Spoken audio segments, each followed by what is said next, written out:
오늘 말씀의 제목은 부활 그 직후란 제목으로 말씀을 전하기 원합니다. 우리들이 함께 하진 않았지만 고린도전서 15장 19절로 22절 말씀에 보면,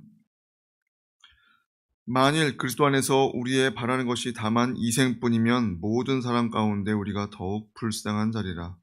그러나 이제 그리스도께서 죽은 자 가운데서 다시 살아 잠자는 자들의 첫 열매가 되셨도다. 사망이 사람으로 말미암았으니 죽은 자의 부활도 사람으로 말미암는도다. 아담 안에서 모든 사람이 죽은 것 같이 그리스도 안에서 모든 사람이 삶을 얻으리라. 예수님의 그 부활 신앙에 대한 확신을 가진 자들에게는 부활의 전과 그 후가 확연히 달라진다는 것을 우리들은 분명히 알아야 합니다. 다시 말해서 부활했을 때 그리고 부활하지 않았을 때 그 차이는 이루 말할 수 없을 것입니다. 만약에 예수님이 우리의 죄 때문에 죽으시고 그냥 그것으로 끝났다면 그것처럼 허무하고 허망한 이야기는 없을 것입니다. 하지만 그 예수님의 십자가에 달려 돌아가심으로써 죽으심으로 끝난 것이 아니라 다시 살아나신 그 부활의 사건이 있기에 그 극적인 사건으로 말미암아 모든 것이 반전을 이루고 그 어떤 것보다도 큰 은혜를 그리고 복음의 핵심을 우리들에게 전해주시고 있는 것이죠. 성경에서 나타나는 주님의 부활 사건을 중심으로 그 전과 그 후가 어떻게 달라졌는지 살펴보기 원합니다. 요한복음 20장 14절에 천사들이 이르되 여자여 어찌하여 우느냐 이르되 사람들이 내 주님을 옮겨다가 어디 두었는지 내가 알지 못함이니이다. 이 말을 하고 뒤로 돌이켜 예수께서 계신 것을 보았으나 예수신 줄은 알지 못하더라. 누구입니까? 바로 무덤 문 앞에서 슬피 울던 막달라 마리아의 이야기입니다. 막달라 마리아는 예수님이 돌아가시고 그 시체에 향유라도 발라드리기 위해서 이른 새벽 무덤을 찾아갔었지요. 막달라 마리아뿐만 아니라 다른 여인들도 함께 무섭고 두려운 것을 떨치고 예수님이 누우셨던 그 무덤가로 이른 새벽에 찾아갔는데 무엇을 봅니까? 빈 무덤을 발견하게 되었지요. 그리고 그 빈 무덤 앞에서 놀랍고 하지만 또 그와 함께 슬피 울고 있었다는 것이죠. 그래서 보면은 요한복음 20장 14절에 천사들이 이르되 여자여 어찌하여 우느냐 그러자 이렇게 말합니다. 사람들이 내 주님을 옮겨다가 어디 두었는지 내가 알지 못함이니이다. 그렇습니다. 그들은 예수님의 그 시체를 어디다가 다른 곳에 옮겨 놓은 줄 알고 있었다는 것이죠. 그리고 그런 말을 한 다음에 뒤로 돌이켜서 예수님이 서서 그들을 보고 계신 것을 보았음에도 불구하고 그분이 예수신 줄을 알지 못했다는 것입니다. 주님께서 분명히 그들에게 평안하뇨? 라고 안부를 물었는데 그것에 대해서 정확히 알지 못했고 나중에야 주님께서 다시 사신 줄을 믿고 슬픈 눈물을 멈추었다는 것입니다. 그리고 어떻게 합니까? 기쁜 나머지 뛰어가서 제자들에게 부활의 기쁨의 소식을 알렸다고 기록되어 있습니다. 그렇습니다. 우리는 빈 무덤만 바라보고 엎드려 슬피 우는 자들이 되어서는 안 될 것입니다. 지금도 수많은 사람들의 무덤을 아주 이쁘고 그리고 거대하게 멋지게 짓고 있지요. 수많은 나라의 왕들이라든가 그 왕릉이라든가 그런 것을 가보면 정말 입을 담을 수 없을 정도의 그런 어마어마한 규모의 무덤들을 보게 되는데, 그곳에서 발견되는 것은 무엇입니까? 바로 그 왕이 그 높은 지위에 있던 자의 그 죽은 시체만 발견되는 것 뿐이죠. 하지만 우리 예수님의 무덤은 있지만 그 시신을 찾을 수가 없었다는 것입니다. 왜 그렇습니까? 예수님은 부활하셨기 때문에 그렇습니다. 죽으셨지만, 돌아가셨지만 다시 3일 만에 다시 살아나셨기 때문에 그 무덤은 빈 무덤으로, 초라한 무덤으로 지금도 많은 사람들에게 공개되어 있지만 그곳에서 시신을 찾을 수는 없었다는 것입니다. 그렇습니다. 우리들은 오히려 거대한 무덤을 자랑하는 것이 아니라 빈 무덤을 통해서 영혼을 바라보고 승리의 주님을 바라보고 우리 역시도 예수님처럼 부활할 수 있다는 그 소망을 가지고 살아가야 할 것입니다. 모든 인간은 죽는다는 것은 오늘 말씀에도 아담 안에서 모든 사람이 죽었다고 말씀하고 있습니다. 단 한 사람도 영원히 산 사람은 없습니다. 하지만 우리 오직 예수님으로 말미암아서 부활의 첫 열매가 되셨다고 말씀하고 있습니다. 또한 그 첫 열매가 되신 예수님을 우리 역시 믿고 쫓아가며 예수님이 부활하신 것처럼 우리들도 부활한다는 그러한 믿음을 갖고 그 소망을 갖고 기쁨으로 살아가야 할 것입니다. 자, 이렇게 막달라 마리아와 다른 여인들뿐만 아니라 엠마오로 가던 두 제자의 사건을 보겠습니다. 누가복음 24장 13절로 14절 말씀에 보면 그날에 그들 중 둘이 예루살렘에서 20올이 되는 엠마오라 하는 마을로 가면서 이 모든 된 일을 서로 이야기하더라.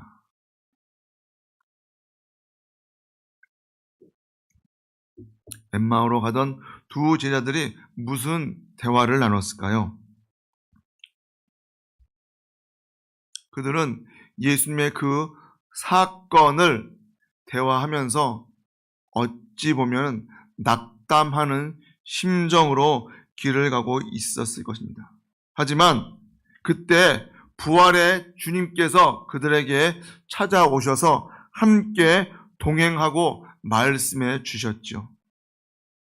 그렇게 예수님께서 직접 그들에게 말씀을 해 주셨음에도 불구하고 그때까지도 그들의 눈이 가리워져서 예수님이신 줄 몰라 배웠다는 것입니다. 하지만 집에 들어왔을 때 예수님께서 떡을 떼서 축사하시자 그들의 눈이 밝아져서 예수님이신 줄 그제서야 알게 되었다는 것이죠.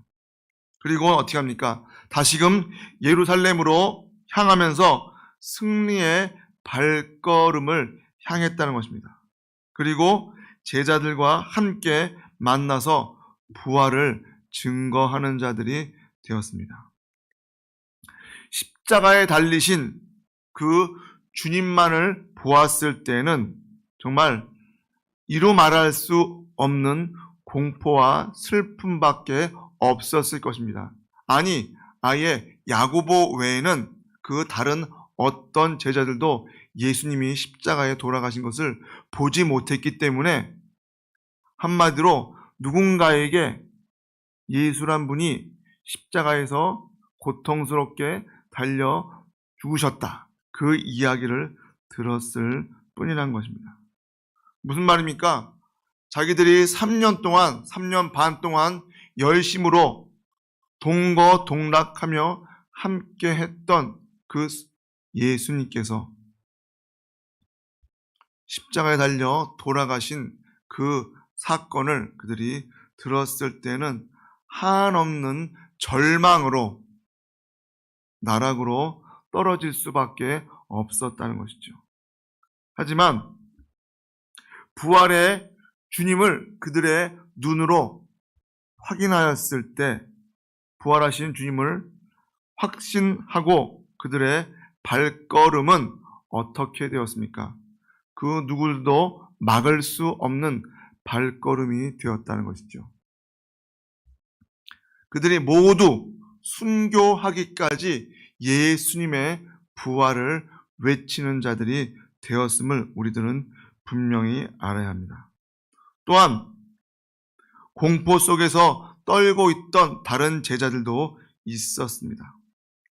사도행전 2장 3절로 4절에 보면 마치 풀의 혀처럼 갈라지는 것들이 그들에게 보여 각 사람 위에 하나씩 임하여 있더니 그들이 다 성령의 충만함을 받고 성령이 말하게 하심을 따라 다른 언어들로 말하기를 시작하니라. 다시 사신 그 예수님께서 부활의 주님께서 함께 40일간 함께 하였다가 어떻게 됩니까? 다시 예수님께서 하늘로 승천하시자 그들은 이제는 정말 예수님이 부활하신 사실은 분명히 알고 있지만 함께 계시다가 잠시 함께 계시다가 다시 올라간 그 이후에는 다시 박해에 겁에 질려서 그들은 문을 안팎으로 걸어 잠그고 두려움 속에 떨었다는 것입니다. 그런데 마가의 다락방에서 120여 명이나 되는 사람들이 문을 꽁꽁 잠그고 자기들을 잡으러 올까봐 두려워 떨고 있는 그때 그들이 전혀 기도에 힘쓰다가 성령을 체험하게 됩니다. 예수님께서 나는 이제 올라가지만 나 대신 보혜사 성령님을 너희들에게 허락하여 줄 것이다 라고 약속하신 그 말씀이 그대로 이루어진 것이죠. 성령 체험을 하니까 어떻게 됩니까? 사망 권세를 이기고 불의를 누르고 그리고 승리하신 주님이 함께 하신다는 그 사실을 그들이 들은 것으로 끝나는 것이 아니라 직접 체험하게 되었다는 것이죠. 성령님이 임하셨을 때 그들이 성령의 충만함을 받고 각각 다른 언어들로 말을 하기 시작하였다는 것입니다. 그렇습니다. 성령이 임하니까 그때부터 공포에 떨고 두려움에 있던 그들이 세상 밖으로 뛰쳐나가서 죽음을 두려워하지 않고 강하게 담대하게 복음을 전하였다고 말씀해 주고 있습니다. 사도행전 4장 4절에 보면은 말씀을 들은 사람 중에 믿는 자가 많으니 남자의 수가 약 5천이나 되었더라. 또 다른 곳에는 3천이나 되었더라. 그런 기록들이 나와 있죠. 무슨 말입니까? 예수님이 함께 계셨지만 십자가형을 받으시고 공포에 떨고 그러다가 다시 예수님께서 살아나신 그 부활을 목격하였지만 그럼에도 불구하고 그 박해가 시작되어진다는 그 사실에 그들은 두려워 떨었다는 것입니다. 그런데 예수님이 올라가시고 보혜사 성령님이 그들에게 각자에게 임하심에 그들이 어떻게 했다고요? 복음을 전했을 때 믿는 자의 남자의 수만 5천 명이 한꺼번에 믿는 그런 역사가 일어났다는 것입니다. 한마디로 죽음을 두려워하지 않고 강하게 담대하게 복음을 전했고 또 그들이 잡혀서 두들겨 맞으면서도 그러면서도 끝까지 예수님을 부인하지 않고 복음을 전하는 자들이 되었다는 것입니다. 그런데 오늘 말씀 보면 부활을 부인하는 자들이 있다고 말씀하고 있죠. 바로 고린도 교인들이었다는 것입니다. 고린도 교인들은 죽은 자의 부활을 부인하는 것이 무엇입니까? 결국은 예수님의 부활까지도 부인하는 결과이기 때문에 사도 바울은 이렇게 말씀하고 있습니다. 바울은 여러 가지 사실을 들어 고린도 교인들의 모순을 지적했지요. 만약 죽은 자의 부활이 없다면 그리스도도 다시 살지 못했을 것이고, 또 복음을 전파하는 것도 헛것이 되고, 또 그것을 믿었던 것도, 그 믿음도 헛것이 되며, 우리는 거짓 증인이 될 것이다. 그리고 우리들은 여전히 죄 중에 있는 자가 될 것이라고 말씀해 주고 있습니다. 또한 주 안에서 죽은 자도 멸망할 것이고, 그 중에서 가장 어리석은 자가 바로 믿는 자가 될 것이라고 말씀해 주고 있는 것이죠. 바울은 이렇게 예수님의 죽으신 그 사건이 사실임을 우리들에게 분명히 말씀해 주시고 있습니다. 그럼에도 불구하고 이 부활을 부인하는 자들이 고린도 교회뿐만 아니라 여러 교회에서 나타났다는 것이죠. 또한 제사장들과 성전 맡은 자들과 사두개인들이 특별히 그 부활을 믿지 않는 자들이었다고 합니다. 그들은 부활이나 예수님의 오심을 믿지 않고 그저 현재 상태에서 잘 먹고 잘 살기를 바라는 그러한 안일한 자들이었다는 것입니다. 그저 지금 자기가 갖고 있는 그 자리에서 권세를 어떻게 하면 더 많이 휘두를까라고 생각하는 그러한 얄팍한 자들이었다는 것입니다. 그리고 그들에게는 죽음 이후에 부활은 없다고 단언하면서 살았다는 것입니다. 그러한 그들의 사상이 어디까지 있었습니까? 고린도 교회에 있는 이 교인들에게도 똑같이 전염되어져 있었다는 것이죠.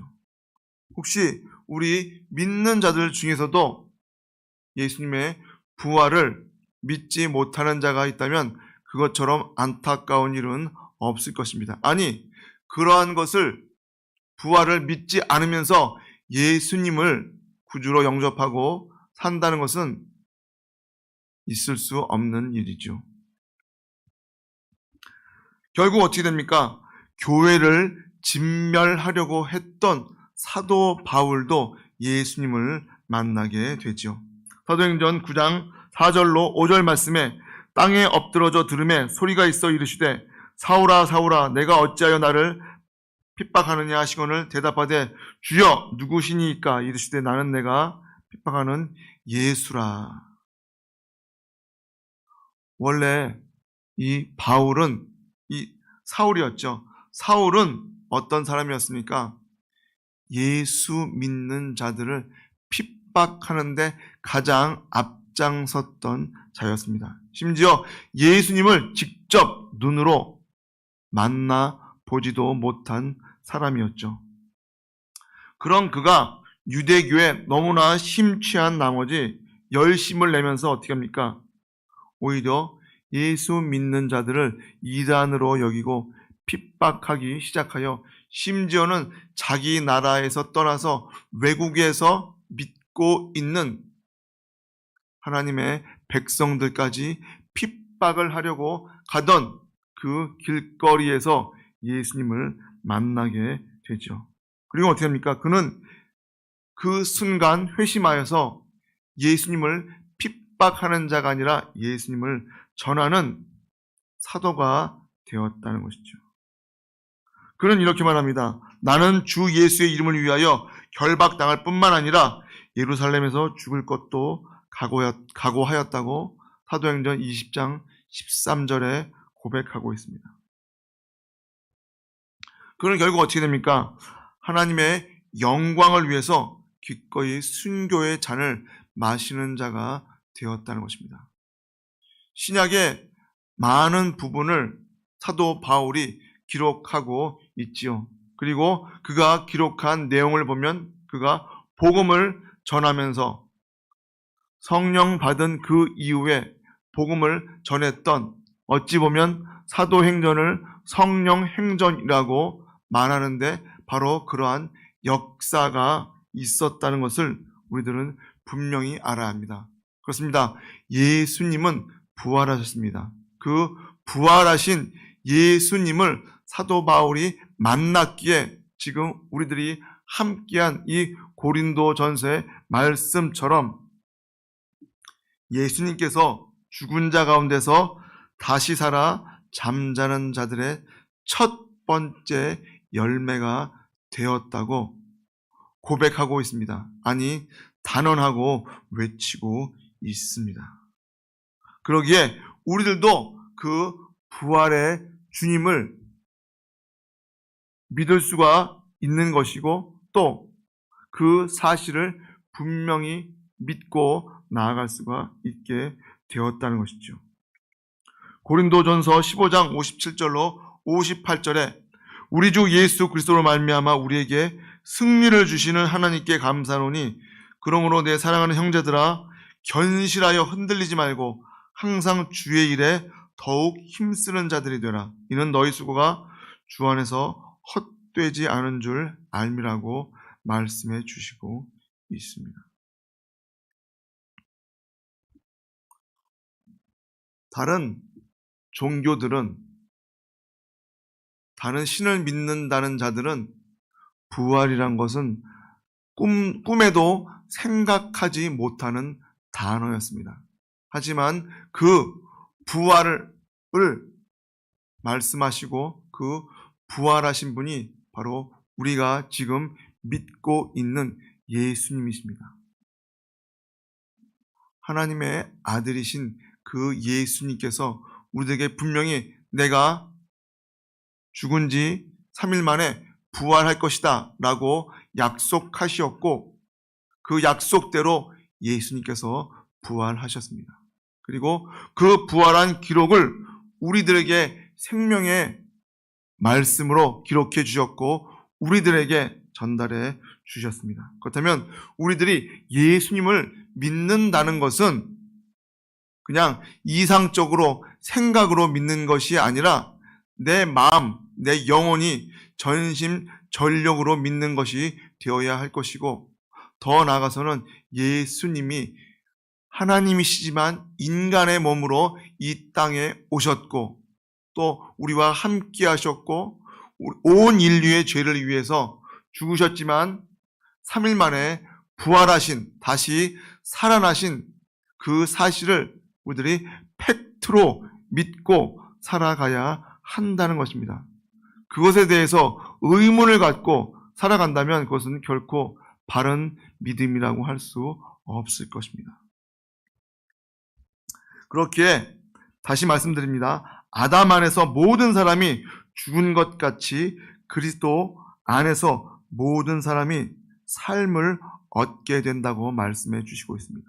우리들은 아담 이후로 온 자들이죠. 하지만 예수 그리스도 안에서 예수님으로 말미암아서 다 부활하는 존재란 사실을 분명히 알아야 하겠습니다. 그 부활을 믿고 부활의 주님을 찬양하며 살아가는 귀한 저와 여러분 되시길 주님의 이름으로 축복합니다. 기도하시겠습니다.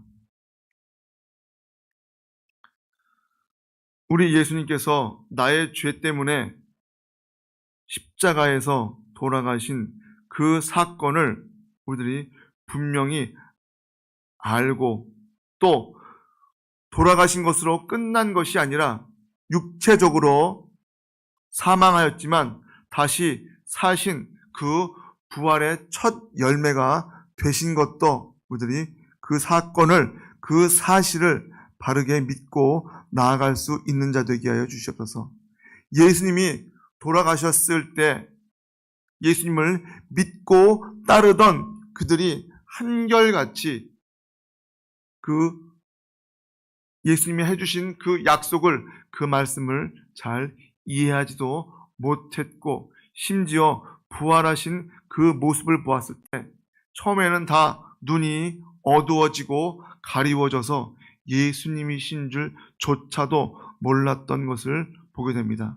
하지만 우리 예수님께서 친히 그들과 함께 40일 동안 같이 먹고 마시며 다시 한번 그 부활에 대해서 분명히 보여주시고 말씀해 주셨을 때 그들이 그 부활 사건의 증인이 되어서 목숨까지도 내어놓으며 복음을 전했던 귀한 초대교회 사람들임을 볼 때 우리들도 그 예수님이 죽으시고 부활하신 그 사건에 감사하며 그 사건을 사실로 믿고 바른 믿음으로 복음을 전하며 나아갈 수 있는 귀한 자들 되게 하여 주시옵소서.